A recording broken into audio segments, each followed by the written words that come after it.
Samantala sa karagdagan pang mga balita, unahin natin ang pag-uulat mula naman sa himpilan o balikan natin ng Spirit FM, CMN Calapan, Oriental, Mindoro. CMN Live Nation. Dennis Nebrejo, magandang araw sa iyo. Magandang araw kasama Ariel, magandang araw Calapan City, Oriental, Mindoro, magandang araw Pilipinas. Ngayong Pebrero ay pinagdiriwang sa buong bansa ang ika-21 National Oral Health Month ng Department of Health na may temang Pamilya, Una Kong Dentista, kaysa ang Provincial Dental Health Office ng Marinduque.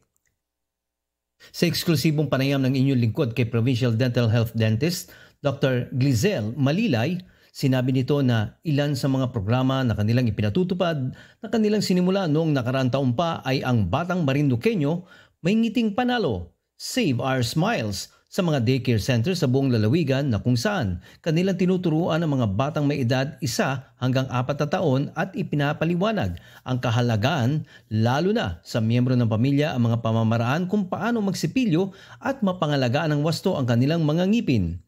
Katuwang ng Provincial Dental Health Office sa programang ito ang Public Dental Health Team, mga manggagawa sa daycare at nutrition scholars.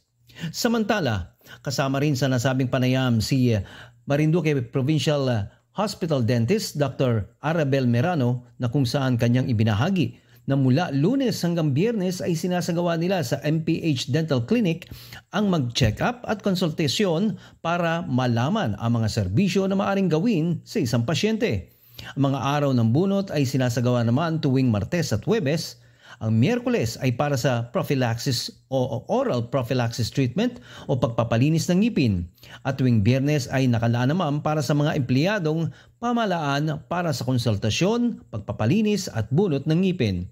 Dagdag pa ni Dr. Merano, nagsasagawa rin sila kasama ang tanggapan ng Provincial Dental Health ng pamamahagi ng mga flyers, pag-aaral sa pangangalaga ng ngipin, gayon din ang pre-test at post-test upang malaman kung may natutunan ang mga nakibahagi sa pag-aaral.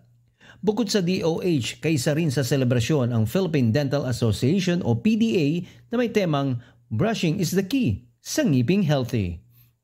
At yan kasamang Ariel ang ating may ulat sa oras na ito. Ako pa rin si Dennis Nebrejo ng CMN 104.1 Spirit FM, Calapan City, nag-uulat na live para sa CMN Pilipinas.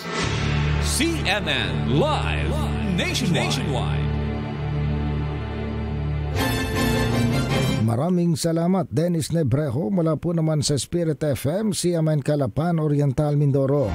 Sa